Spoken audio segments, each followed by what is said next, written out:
Welcome to another episode of SNES Chronicles. Final Fantasy II. What to say?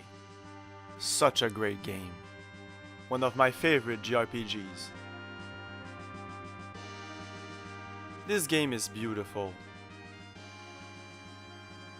Simple graphics, but monster sprites are detailed. Not much animation, but it doesn't need it. And the music. I'm sure you heard that before. An amazing soundtrack. If you never played a JRPG, it's really simple. It might even look primitive, but believe me, it's not. You go from cities to town to caves and dungeons, and you'll be intercepted by enemies in random encounters. And then a turn-based combat begins, where you'll be able to use your weapons, your magic, your items, or special abilities.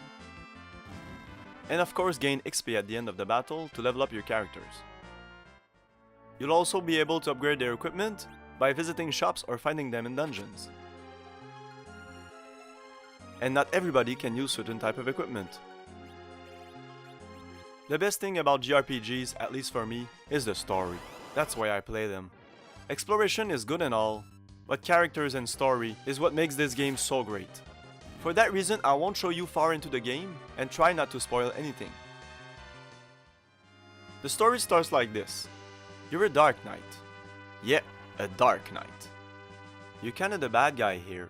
Well, it's a little more complicated than that. And the story unfolds rapidly. There's not much grinding, and the story moves on at a quick pace. Characters will join, some will leave and return, and some might even die. The world seems so rich, and cities can even be destroyed. At the time, I had never played a game with such complex characters and stories. And I never thought it would be that fun. I was hooked. It's really not a difficult game. If you're having trouble, just level up your characters. Buying a bunch of potions can help too. You might get stuck. That's the only real problem here. There's no journal or quiz book. If somebody tells you to go somewhere, remember it or write it down. Cause if not, you're going to have to go from town to town to find where you have to go. And that's no fun. What I really like about this game and became kinda lost in the new Final Fantasies is the fact that every character is unique. A mage is a mage and don't try using him as a fighter. You'll be disappointed. In some of the future games of the series, they kind of removed that. And every character can be built up as you want it to be. I'm not really a fan of that. So an incredible game that I'm sure you heard of. If you like JRPGs and you never played this, you really have to. And if you never played a JRPG, this is the perfect game to start. It's easy and not too long, it moves fast and the story is great. Since it was the first JRPG on the system, the start of the game is like a mini tutorial for all JRPGs. Gives you tips on how to beat certain monsters, and how to use certain items, like tents, and how saves work. I really don't have anything bad to say about this game.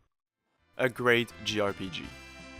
And I could go on, but it isn't the objective of this review.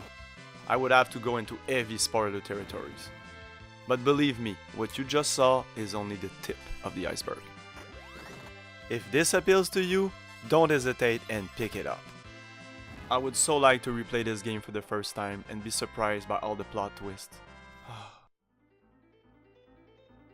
Tell me if you never played a JRPG, does a game like this look interesting today? I might still have my rose-colored glasses on. See you soon, and remember, have fun. Peace!